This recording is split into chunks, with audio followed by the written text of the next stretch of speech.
No, just leave. Just come back. Okay. Yeah, I sent the video earlier that I was trying to see what she saw that footage of the I don't think we know either. So they first where the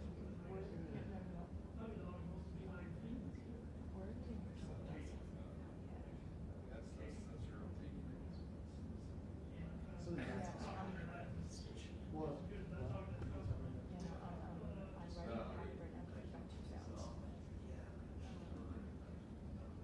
I'm writing stuff to Patrick and cabinet. We're not going to be able to do that. And this was supposed to do that. Sorry, Patrick. I mean, she was nice to me, but I can see where. Okay.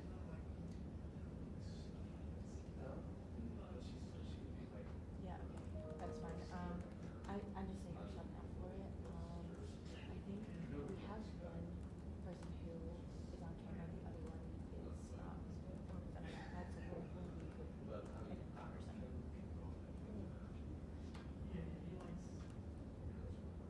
So we're gonna go close house on with police and one of the neighbors, and then we'll go from there. Awesome, thanks, bye.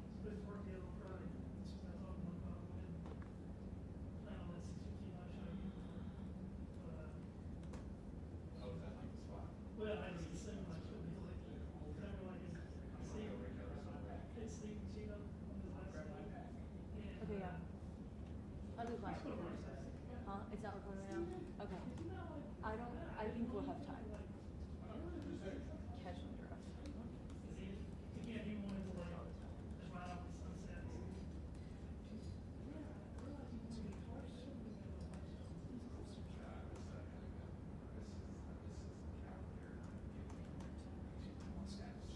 That was I was there. I was there.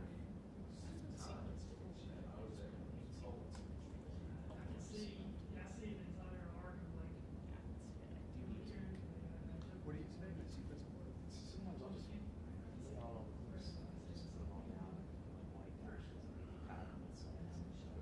you could just give me the time. Right.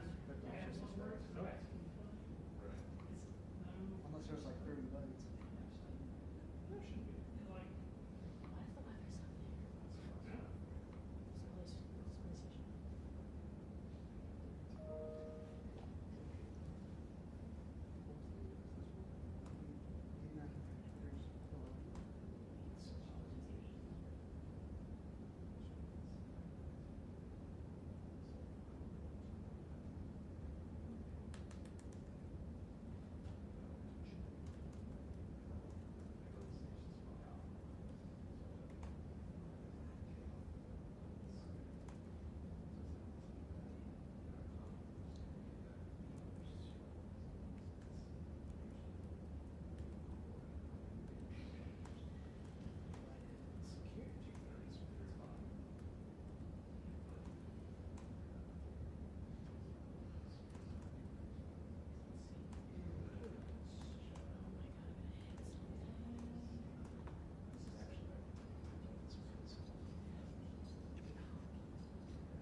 Don't turn that one off, Joko.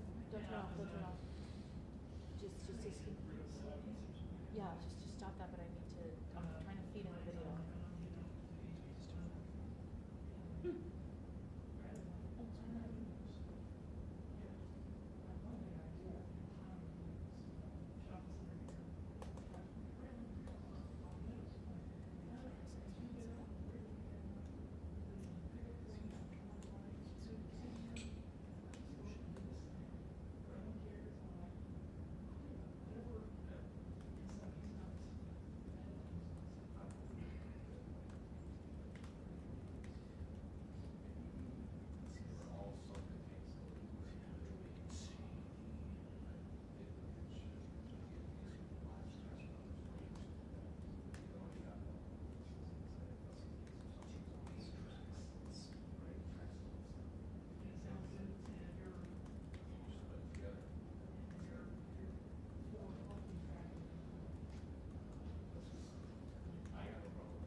sorry, how?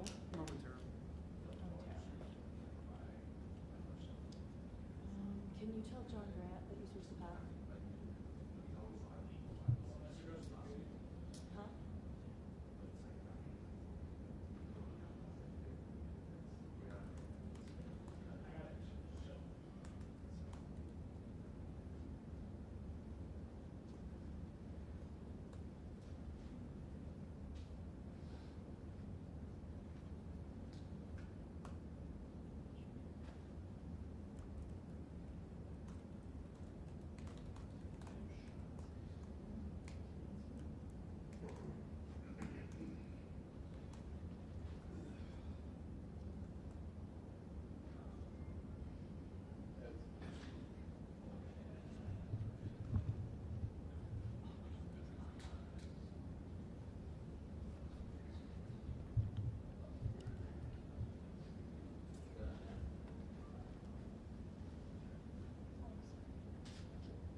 Just like normal.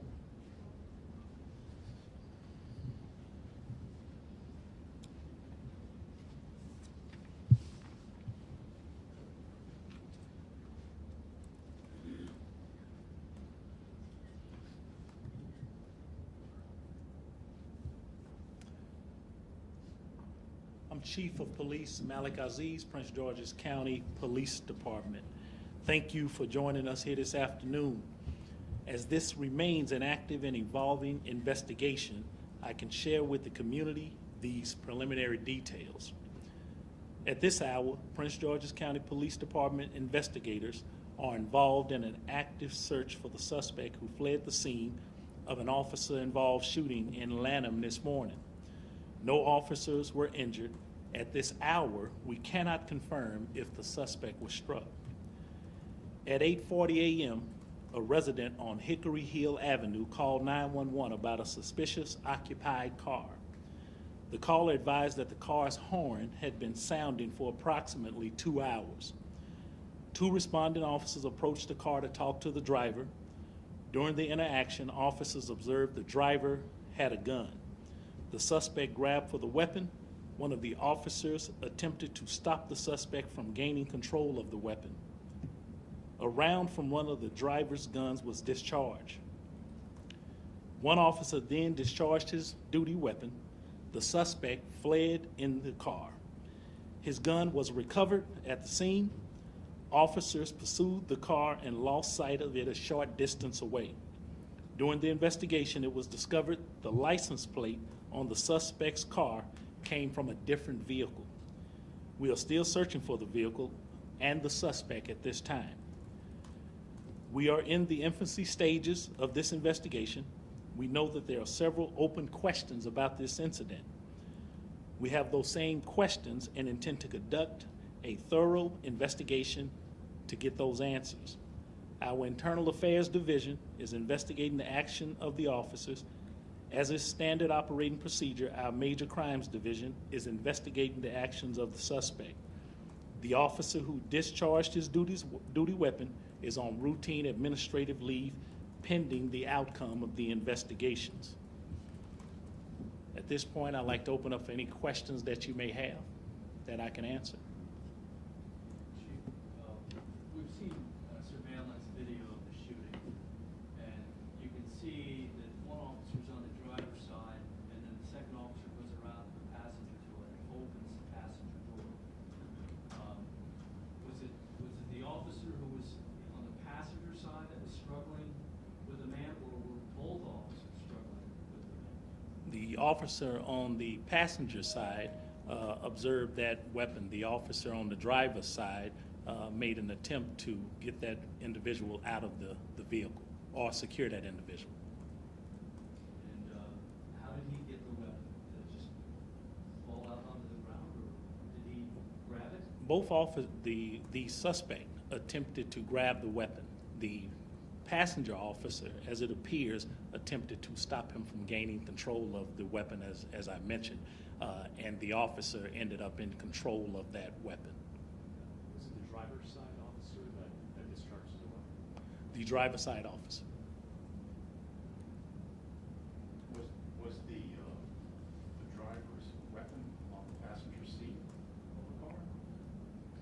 believe that's where it was. How many shots did the officer fire? I do not know that for sure right now. We're investigating that number at this time. Do you have a model of the vehicle suspect was driving? Repeat your question. Model of the vehicle? Right now, we have is a four-door black sedan, and we are actively working leads at this time. We have some of the best investigators in this nation who go out each and every day to try to bring resolution to all types of issues. And so they're actively working on this. All of our resources are dedicated to finding this individual to bring this to some resolution. Any idea as to why he was there in that neighborhood? We don't know. All we had is the 911 call that said a suspicious vehicle was parked out on the street and had been there for a couple of hours sounding the horn. So we don't have any idea right now why that person was there. I know it was a brief second for your officers, but any idea as to whether he's under the influence or anything? No, we don't. It would be speculation if I thought that. I don't know. All I know is an individual did not cooperate and did not adhere to a police officer's command. And, you know, officers go out each and every day and are faced with these situations that don't go in some normal routine fashion. Some of them go like this. And so unfortunately, an officer, you know, had the need to discharge his weapon at least at a suspect or call for it. And so we don't know at this point in time. The suspect, and being able to speak to an officer or the suspect, we would be able to gather more information and come to a resolution at this point. Right now, we don't have that. Do you know if it was a ghost gun that was used? Ma'am? Do you know if it was a ghost gun? No, we don't have that at this particular time. If that was a ghost gun, I know that the proliferation of guns are, you know, high in this county and across the region. In 2021, we seized 252 of those weapons, and in 2022, we had 321 of those weapons seized, and even this year, we've had 16 so far. But I can't say if that weapon right now was a ghost gun. We're still, our crime scene, they're still investigating that, and I'm sure they'll get back with me shortly to tell me if that was a ghost gun or not. Chief, just before you came down, we got a heads up that you may have recovered the car over on Greenbelt Road. No, not yet. If I would have covered the car, I probably would have said that right here. No, that would have been some great news. But again, we have some of the best investigators across this nation who do this each and every day, and they're out there right now actively, you know, working those leads that we got so far. So I wouldn't doubt that our officers are out there with information. Of course, if I say it's a four-door black sedan, it's 100,000 of them around here. But our officers are working it. So as soon as we can get some information that's more concrete, that we can relate, that we have this suspect in custody, or that suspect would come forward, then we will let you know immediately. And then you What said does that. this say about the dangers that your officers go through every day? Where this appears to be a routine case. The neighbors said that they couldn't see inside the car as the windows were tinted. It seems to me to be very dangerous for your officers. Well, I mean, officers go out each and every day, and I can't say enough about the men and women who serve the residents of Prince George's County and across the nation, and are faced with, you know, violence, you know, every day, or in the face of a threat of violence. And so, yeah, it happens every single day. And the resident who would relay that information to you from what they've seen from a civilian point of view, that's a great point of view to have, to look at something if they can't see in. Then I don't think that they would know if we could see in or not either. So we try to do things very safely. Some of the best training across this nation is with our training and education division, and they make a really great effort to make sure all of our officers are trained well to go out and do the very best, level best job that they can do. And that's what I would expect to occur. But when you look at the guns that we've recovered over the years, 2021 was over 900. 2022 is over 1,200, and even this year we're approaching 40, you know, weapons seized. The amount of weapons that are here in our beautiful county and the region here across the nation that weapons are what seems to be what people want to carry around with them, and some are not cooperating, and others are committing violent acts. You said that the car in the incident had stolen tags on it.